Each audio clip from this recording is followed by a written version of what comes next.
apple falls off the production line. No one notices. But if I told you that this apple will turn into a product worth billions of dollars, would you believe it? Every year, the United States harvests over 4 million tons of apples. But not all of them are for eating. They are fermented, transformed, bottled, and sold worldwide under the name apple cider vinegar. But inside those giant factories, there are secrets that not everyone knows. Are you ready to discover the secrets behind the apple cider vinegar production process in the United States? This isn't your typical video about how to make vinegar. You'll see every specific step, from washing, grinding, to fermentation, carried out in US factories. But more importantly, you'll discover the silent choices behind the production line, where it's decided whether the vinegar you're drinking is authentic, or just a product that deceives the sight, taste buds, and even the trust of millions of consumers. From unwanted apples to a global healthcare product, where a complex transformation chain lasts for months. At the end of the journey, you'll know what's hidden behind the words, "with mother," and how some businesses visually mislead consumers without breaking the law. If you've ever believed that apple cider vinegar is always good for your health, this video might make you think again. Apple cider vinegar doesn't start with the most beautiful apples. Instead, it's the fallen, bruised, undersized, worm-eaten ones. They are rejected agricultural products, but not wasted. Because the most important thing in vinegar isn't the appearance, but the amount of sugar inside. This is the input for the industrial apple cider vinegar production in the United States. In Washington state, the largest apple-growing region in the US, a large portion of the agricultural produce is directed to fermentation plants. Therefore, this place is not only the apple-eating capital, but also the leading apple cider vinegar center. So what happens after these not beautiful enough apples enter the factory? The first step, seemingly simple, is the foundation for the entire process: washing the apples. And this isn't just ordinary washing. Each apple must be treated with high-pressure clean water, passing through a system of rotating brushes, industrial sprayers, and even UV disinfection. The goal is to completely remove dirt, dust, natural wax, and microorganisms clinging to the skin. Because if even a single strain of foreign bacteria remains, the batch of vinegar can be spoiled, even causing uncontrolled yeast growth. After washing, the apples are automatically transported to the grinding system. Here, steel blades chop the entire fruit, without separating the skin, flesh, or core. Why? Because the skin contains polyphenols, antioxidants, and the core and seeds contain malic acid. This method helps retain all the sugar, malic acid, and minerals, the components that determine the vinegar's flavor. Are you starting to see something? Nothing is random. Every step is optimized to extract maximum value from what was seemingly waste. Next comes pressing. A giant hydraulic press creates pressure of up to tens of tons, extracting pure apple juice, while the pomace will be collected and used as organic fertilizer or animal feed. The cloudy yellow apple juice, containing high levels of natural sugar, is the raw material to begin the first fermentation stage, alcoholic fermentation. A risky process. Did you know that just a 3 degrees Celsius temperature difference, the entire tank can be ruined? Here, wine yeast is added, usually Saccharomyces cerevisiae, a type of yeast capable of converting sugar into ethanol. Over 7 to 10 days, this process creates apple cider, a light alcoholic beverage with an alcohol content of about 5 to 8%. But the goal isn't drinking, it's to prepare for the next step.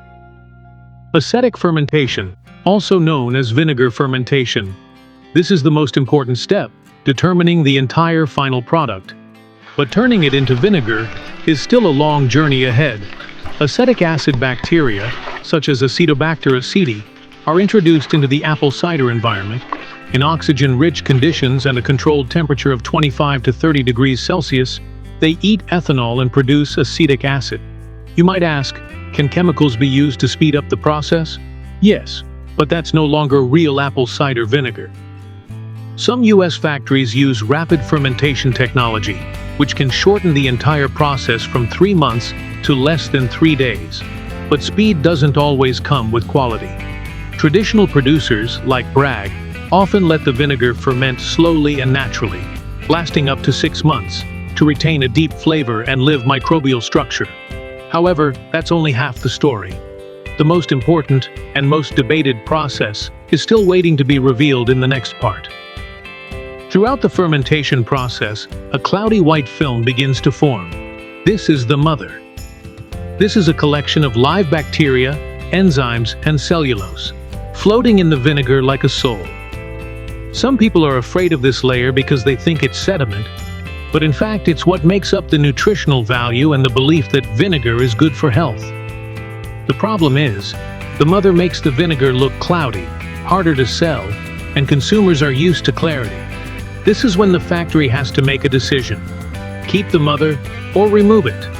If they keep it, the product will be difficult to expand in the mass market. But if they filter it out, they have to accept losing part of the perceived value from discerning consumers. Some factories choose a different way, creating fake mother. They use purified cellulose and dry bacteria to create an artificial film, looking like real mother, but not alive. After that, the vinegar will be filtered, or not. Filtration usually uses ultrafine filters, completely removing bacteria, mother, and coarse sediment.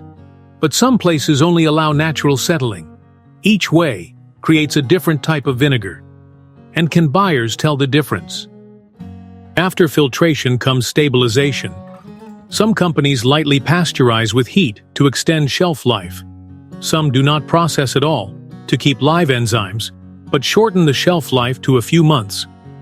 Another important step is dilution. Pure vinegar has high acidity, usually 6 to 8%. However, according to regulations, apple cider vinegar usually has an acidity of 5%. If it exceeds this, pure water needs to be added. But how much water is enough?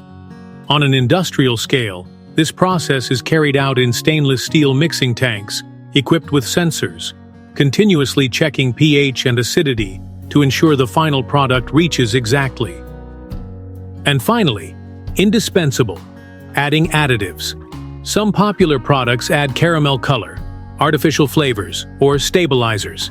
These ingredients are not required to be clearly stated if they are below the regulated levels. This opens up a question: are you sure the apple cider vinegar you are using is truly natural? But the fate of the vinegar has not been decided.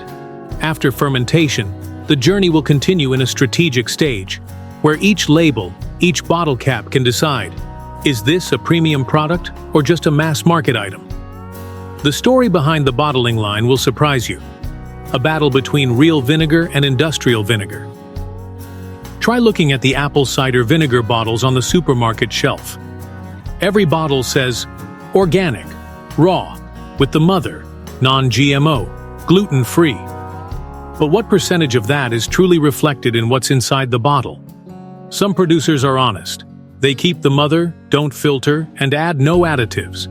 But that makes the product harder to preserve and easily judged as less clean.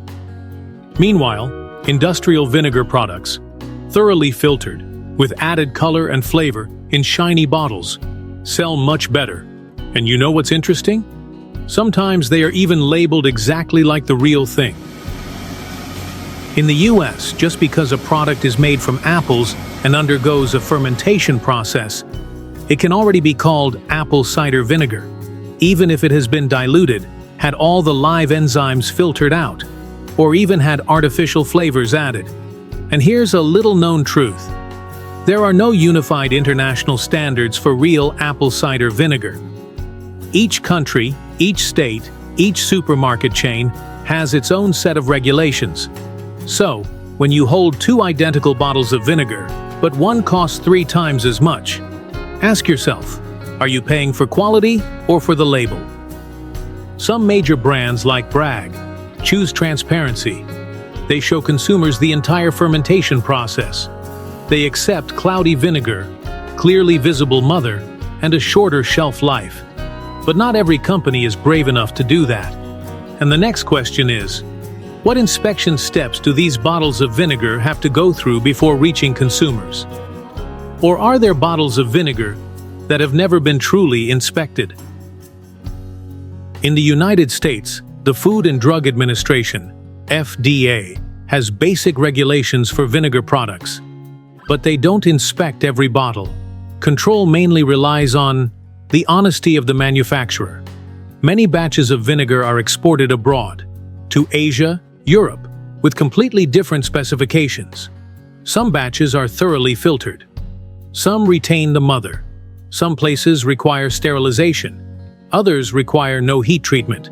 This means that the same brand can exist in up to 3 versions. One for the domestic market, one for premium export, and one for cheap distribution. And if you think the authorities will inspect everything, remember, they only get involved when there is a complaint. Otherwise, everything depends on the conscience of the business. From a discarded apple to a bottle of vinegar labeled premium organic, that journey is more than just fermentation.